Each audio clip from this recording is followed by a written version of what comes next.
Welcome to Business Casual. I am Mi-Hye-An, your host and author of The Stories We Tell and Perfectly Incomplete. Business Casual brings you unfiltered conversations with badass, inspiring, highly accomplished women. I am passionate about and believe in the power of sharing stories, our authentic, raw, incomplete stories, getting beyond the polished LinkedIn profiles to the real humans behind the titles. My guest today is Susan. Susan's career spans decades in healthcare, from frontline critical care nursing to executive leadership in some of Canada's largest hospital systems. I respect Susan so much for many obvious reasons, and one of them is her grounded wisdom and the intentional way she approaches both leadership and life. She brings a rare combination of compassion, clarity, and experience shaped by years of leading in highly demanding environments and choosing at a pivotal moment to pursue work that is deeply purposeful. Today's conversation explores what it means to build a meaningful career over time and how our definition of success evolves as we grow. Some key takeaways from our conversation include: ambition and drive are powerful, but without intention and self-awareness, they can become self-destructive. Taking pauses is not a setback. It is often what allows us to move forward with greater clarity and effectiveness. A fulfilling career is not only about achievement, but about purpose and the impact we choose to make over the long run. Please enjoy this insightful and reflective conversation with Susan about leadership, purpose, and navigating a long and meaningful career with intention.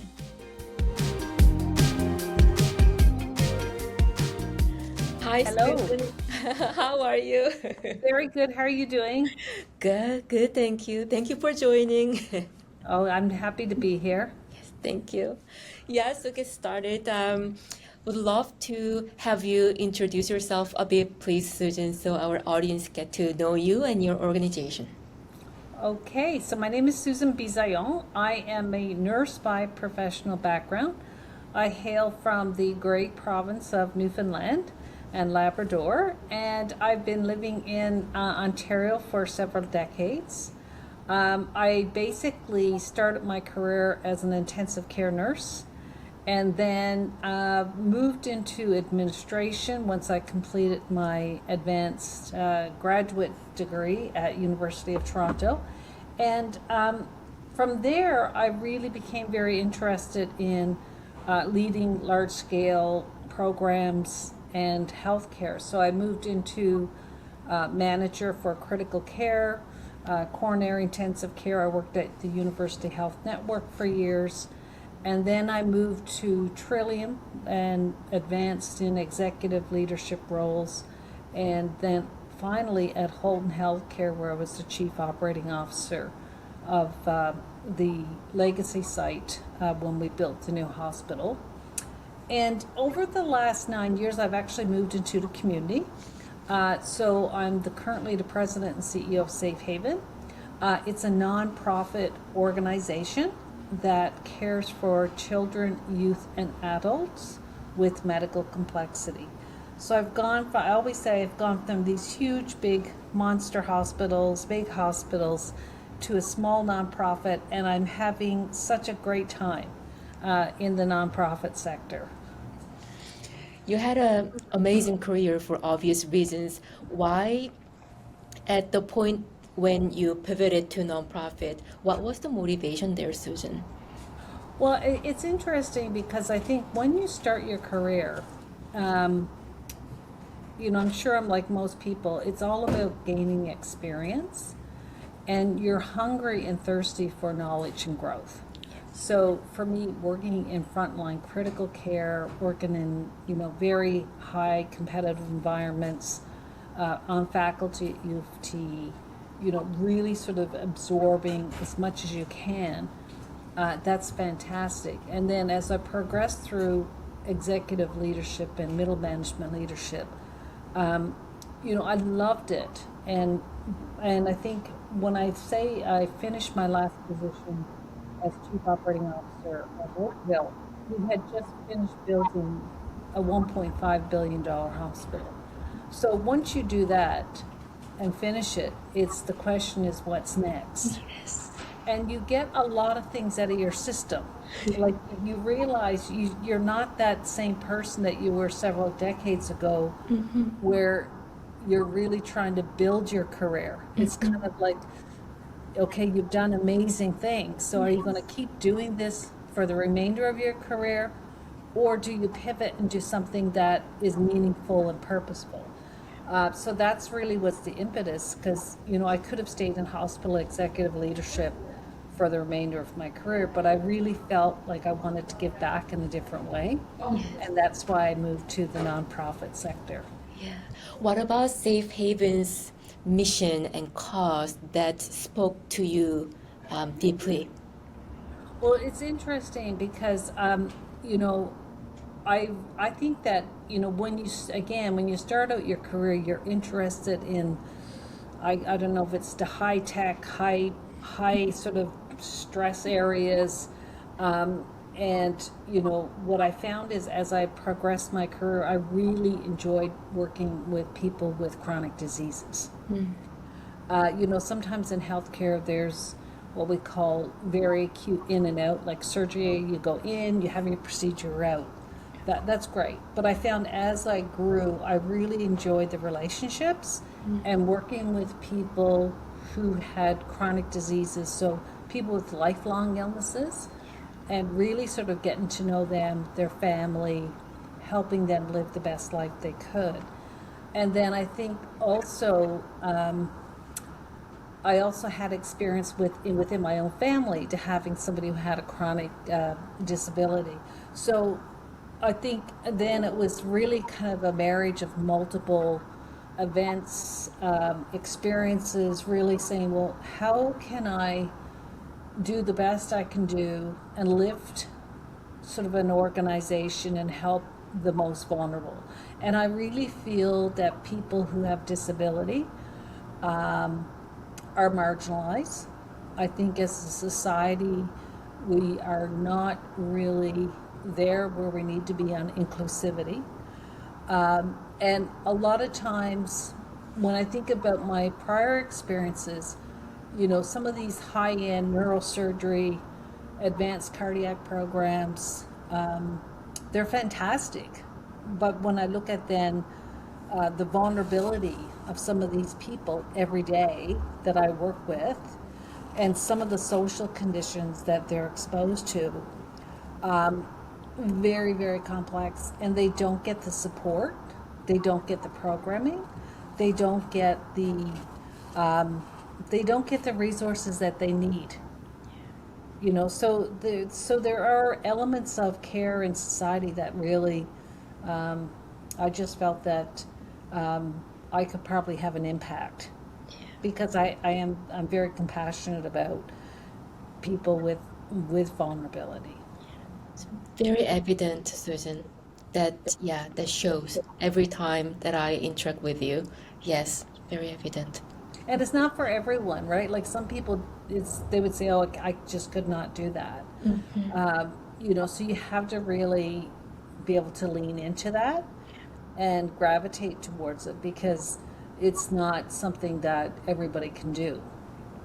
Yeah.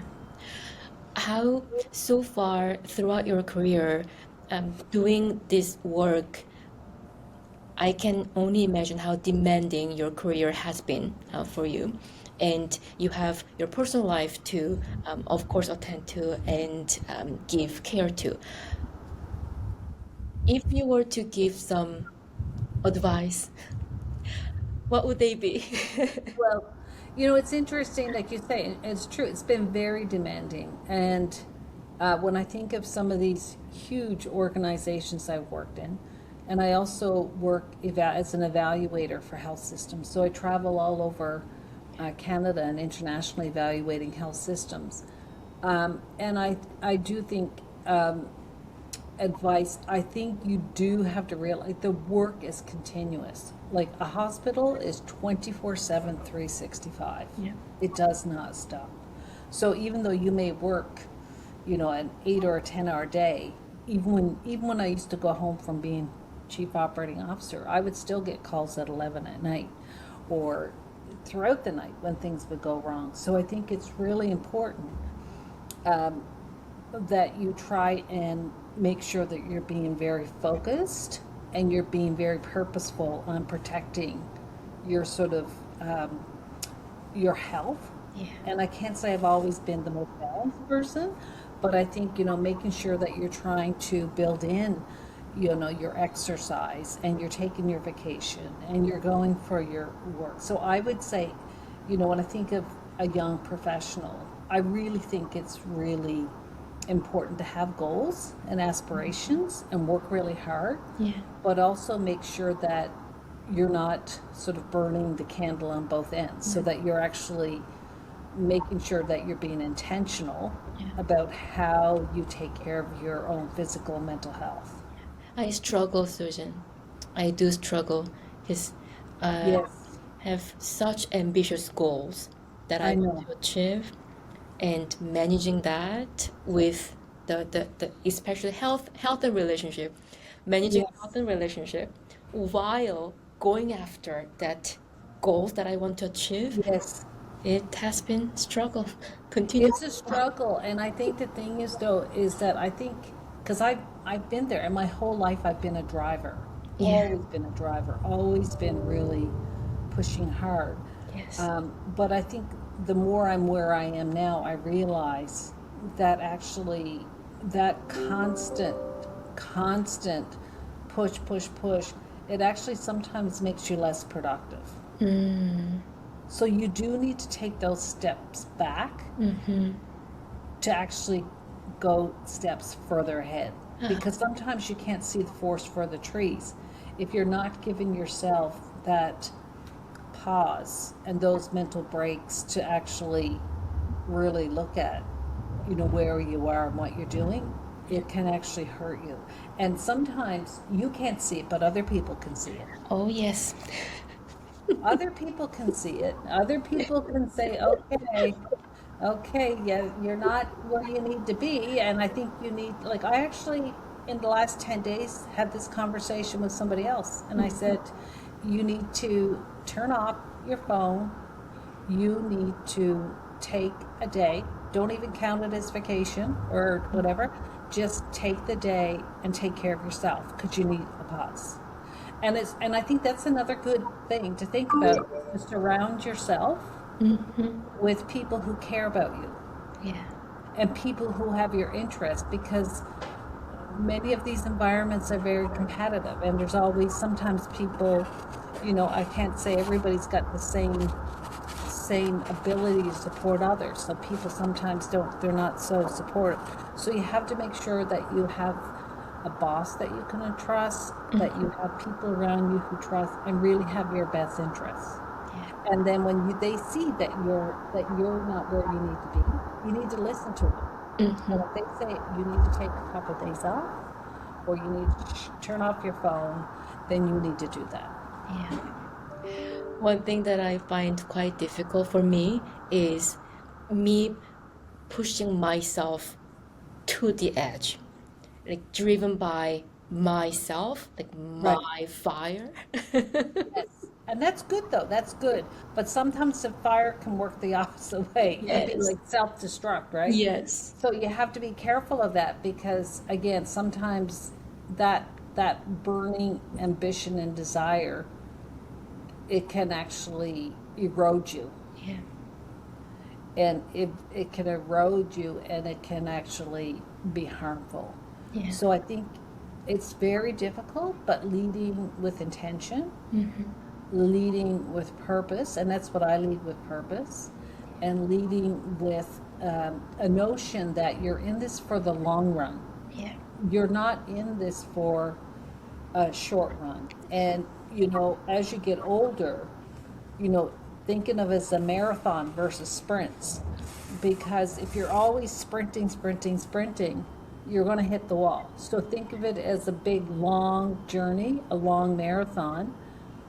Set those long-term goals for yourself, and really then look at, being truthful to that. So if you have a goal for a year and you achieve it in 6 months, not saying you slow down, but really then use that time to think about how you take care of yourself, Yes. you know? Susan, was there any, looking back, mistake, or I don't know, not the traditional success that you would call it, but through that experience, there was a big learning that wouldn't have come with success. Do you have anything like that to share? I think what I think, and this is important, and I think when I think of my career, my age, a lot of jobs people took, they stayed in those jobs for a long time. Like I can count on one hand the number of positions I was in.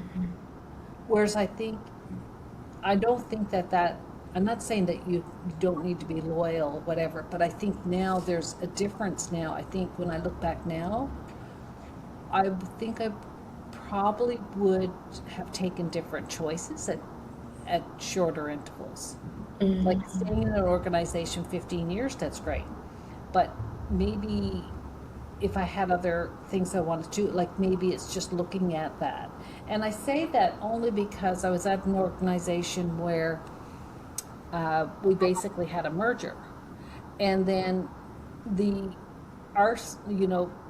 some of the leaders who were leading our organization were not the top leaders. So what that happened, it created a lot of vulnerability for I would say people on the team of the CEO who left. And I think that was a lessons learned, because then it didn't really matter. Sometimes it doesn't really matter how good you are or what your skill set is. If there's a direction with a new person, then they will take their own people. And I think you have to be very careful of that, because you can have people making decisions about your career that are outside of your control. Right? So that would be my advice is, keep those goals front and center. Make sure that you're constantly valued. So, but you do need to give yourself time to think about it, right? Yeah. And make those adjustments. But there may be a time that you'd look and think, I could stay and really try to work my way in, but at the end of the day, if the new leadership and management have a different focus, like maybe that's not the right place for you. What's next for you, Susan? So what's next for me is I'm going to stay here. I'm enjoying Safehaven. So we're growing. We have we're building a new $200 million site. We've got lots of new programs that we're developing. And we are going to be looking ahead. We're just started strategic planning for the next 5 to 10 years. So I'm looking forward to mapping out the next 5 and then the horizon of what's on the 10. And that's going to be really important and strategic for us, because there's a lot of change. There's a lot of change happening as it relates to care. There's a lot of technology changes. So how do we embrace different technologies? How do we then create environments where we're going to be inclusive, high touch, but also incorporating tech? So really looking at building a future for our clients that's inclusive, that helps them live the best life possible, but also making sure we're embracing what's out there that's going to advance our operations, but also advance the care for our clients. So I'm excited about what's happening, Susan, time flies when we have good conversation. Would love to continue our conversations and to learn Yes. from you going forward. For today, I will need to let you go, given that, busy schedule, I totally understand. But really, coffee chat or whatever chat, whatever Why form. don't you, why don't, maybe what we should do is get in touch in the new year, and think about it. Maybe we need to think about how you get more involved, like maybe, we're doing new things. How do you get involved? And I know you've got a goals and ambition, but maybe there's a role for you to think about how you work and partner with nonprofits. Would love to. Would Would love. love to. Yes. Super, super. Well, listen, why don't we get together in the new year? Yes. Maybe in January, February, and have a coffee, and you can come by and have a visit and meet some of the kids. Yes. That Yes. would be lovely. And then you never know, Mia, what we can do. Yes, that is very true. Yes. Now, I want you to make sure you take some time over the holidays, Will right? do. Yes. Have marked my calendar. Okay, Take off. some time off, debrief, spend time with your family, drink hot chocolate, have good food, you know, Yes. and no, I think it would be great, and we can talk about some of our ideas that we have for the future. Maybe you can get involved, you know? Would love to. Super, Yes. Thank you super. very much once All again. right, take care. That's it for today. Thank you for tuning in. Please remember you have more agency than you often realize. Choose your stories. I'll see you next time.